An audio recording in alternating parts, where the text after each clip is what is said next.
The sound of Galaxy, the sound of universe, वो असल में ओम है। तो ब्रह्मा ये माना जाता है कि उत्पन्न हुए हैं विष्णु जी से ही, और फिर आते हैं विष्णु पालक, सृजनकर्ता, जो पूरी पृथ्वी को चला रहे हैं। विष्णु जी भी शिव जी के त्रिशूल में एक कांटे का प्रतीक है, क्योंकि विष्णु जी के होने की वजह से ही ये पूरी पृथ्वी चल रही है, और ये पृथ्वी तब तक चल रही है जब तक त्रिशूल का तीसरा कांटा अपना काम न करे। स्वयं महेश जिस दिन वो डिस्ट्रॉयर नटराज रूप में प्रलय लाएंगे, जब उनका त्रिनेत्र खुलेगा, तीसरी आंख खुलेगी और सब कुछ ध्वस्त हो जाए, पृथ्वी और सृष्टि के बनने से लेकर पृथ्वी और सृष्टि के चलने तक और उसके खत्म होते तक, वापस डमरू के शेप में खत्म होने तक और फिर से शुरू होने तक, सब कुछ एकमात्र शब्द है, वो है शिव।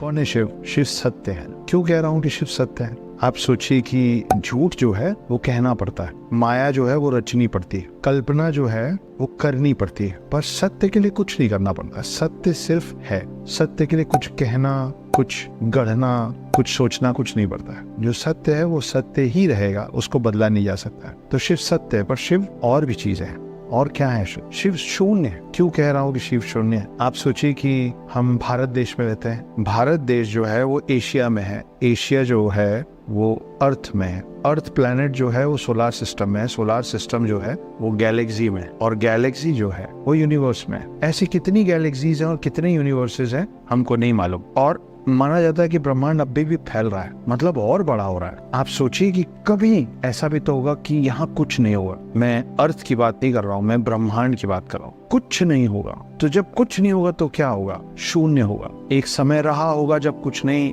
रहा, और एक फिर समय आएगा आज से कई हजारों साल बाद, जब आप और मैं नहीं रहेंगे, जब सब कुछ खत्म हो जाएगा,